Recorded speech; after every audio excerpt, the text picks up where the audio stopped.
আল্লাহ রাসূল সাল্লাল্লাহু আলাইহি ওয়াসাল্লাম অন্যকে কোরআন তেলাওয়াত শোনাতেন। উবাই ইবনে কাব রাদিয়াল্লাহু তাআলা আনহুকে বললেন, ইন্নাল্লাহা আমারানি আন আকরা আলাইকাল কোরআন। হে উবাই, আল্লাহ তাআলা আমাকে আদেশ করেছেন আমি নবী যেন তোমার কাছে কোরআন শোনাই। উবাই ইবনে কাব বললেন, আল্লাহু সাম্মানি, নবীজি আপনি বলেন কি আল্লাহ আমার নাম ধরে বলছে? খুশিতে বাকবাকুম, আনন্দে আত্মহারা, শিহরিত, ইয়া রাসূলুল্লাহ আমি উবাইয়ের নামটা ধরে আল্লাহ বলছেন? আল্লাহ রাসূল সাল্লাল্লাহু আলাইহি ওয়াসাল্লাম বললেন, নাম, তোমার নাম ধরে বলেছেন। আল্লাহ তাআলা আমাকে বলেছেন আমি যেন সূরা বাইয়িনা লাম ইয়াকুনিল লাযিনা কাফারু, এই সূরাটা যেন আমি তোমার সামনে শোনাই। ফাদারাফাত আইনাহু, তিনি কাঁদতে আরম্ভ করলেন শুনে।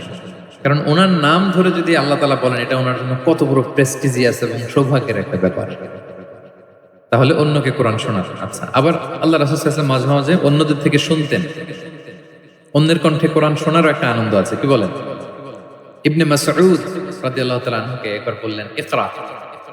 ইবনে মাসউদ একটু কোরআন তেলাওয়াত করো তো। তো তিনি বললেন, আকরা ওয়া আলাইকা উনজিল। হে নবী, আপনার সামনে দাঁড়িয়ে আমি এত বড় স্পর্ধা আমি তেলাওয়াত করব? আপনার উপর আকাশ থেকে কোরআন নাজিল হয়। আল্লাহ রাসূল সাল্লাল্লাহু আলাইহি ওয়াসাল্লাম বললেন, ইন্নী উহিব্বু আন আসমাআহু মিন গায়রি। আমি তোমাদেরকে শোনাতে যেমনি পছন্দ করি, তোমাদের থেকে শুনতেও পছন্দ করি। তিনি সূরা নিসা তেলাওয়াত করে শোনালেন। কেন শুনলেন? আব্দুল্লাহ ইবনে মাসউদের থেকে। কারণ আল্লাহ রাসূল সাল্লাল্লাহু আলাইহি ওয়াসাল্লাম টার্গেট করেছিলেন যে আব্দুল্লাহ ইবনে মাসউদ এই উম্মার কোরআনের টিচার হবে। কি হবে?